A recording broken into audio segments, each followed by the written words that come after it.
Germany warns of lost US trust as France wins EU support. Here's a summary of the article. Brussels, September 21. Germany joined France on Tuesday in berating the United States for negotiating a security pact in secret with Australia and Britain that cost Paris a lucrative defence deal, while the EU's top official said such behaviour was unacceptable. In a concrete signal of the bloc's outrage, EU ambassadors postponed preparations for an inaugural Trade and Technology Council on September 29 with the United States, a gathering that was trumpeted as a major advance in the transatlantic alliance. One of our member states has been treated in a way that is not acceptable, so we need to know what happened and why, European Commission President Ursula von der Leyen said in defense of France. Her EU executive asked for preparatory EU discussions for the US Trade and Technology Council to be taken off Wednesday's agenda, EU diplomats said. France said it was assessing all options in response to Australia's scrapping of a $40 billion submarine contract last week, while its biggest EU ally, Germany, rallied behind it, saying Washington and Canberra had damaged trust between allies that would be difficult to rebuild. German European Affairs Minister Michael Roth said the EU needed to overcome its differences and speak with one voice. EU foreign ministers, meeting in New York, also expressed solidarity with France. This post received a score of 7,400, with an upvote ratio of 94%. Here are the top comments in response to this article. Meanwhile, Canada playing alone in the corner. Who's our enemy? Our sworn enemy Denmark must be defeated so Canada can reign supreme over Hans Island after a grueling 48-year war. A war bitterly waged with gift baskets of alcohol. Imagine the opposite of war, where two countries compete to be aggressively more nicer than the other.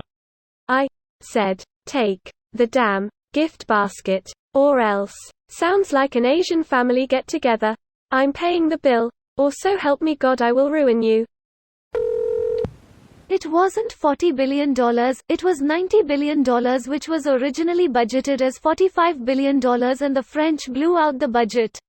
What people don't realize was this was a relatively bungled project from the start, which also drew a shitload of local criticism when it was first announced. These factors likely were a contributor to Oz ripping up the contract. The reality is the EU will get over this because there will be a greater common threat. Someone else also mentioned that Macron is up for re-election. Instead of him admitting that his defense contractors fucked up, HES rallying behind this narrative that it's US and OU's fault that thousands of French workers are going to lose their jobs. This is solely a narrative to drive his election efforts. But to the French's defense, all military projects always go over budget no matter the country. TLDR.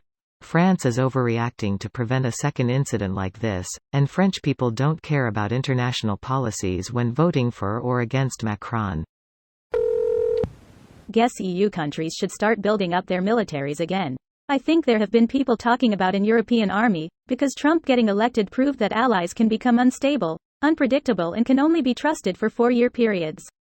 But going from talking about something to actually doing it can take a long time, especially with EU politics. Yeah, I honestly just don't see a united European force working. Each country seems to be chasing and focusing on different things internationally already. So it would be hard to make it work at all. The problem is that it would require the EU to be able to either share competencies with or take the competency of defense policy from the individual nations. Until recently, NATO has been good enough for Europe as the US could be trusted to intervene in the region in a relatively acceptable manner. American presidents from both parties this century have been trying to get the EU to take a more active role in defense and peacekeeping, with European countries choosing to spend elsewhere. That the US was able to completely cut France out of a munitions deal shows that the US doesn't really consider the EU as a partner on the same footing as the US, and the EU is really mad about it. This video was automatically created by Reddit to speech. The article and comments in this video were selected from Reddit according to their upvotes, and any paraphrasing was performed by smmry.com, without any human intervention.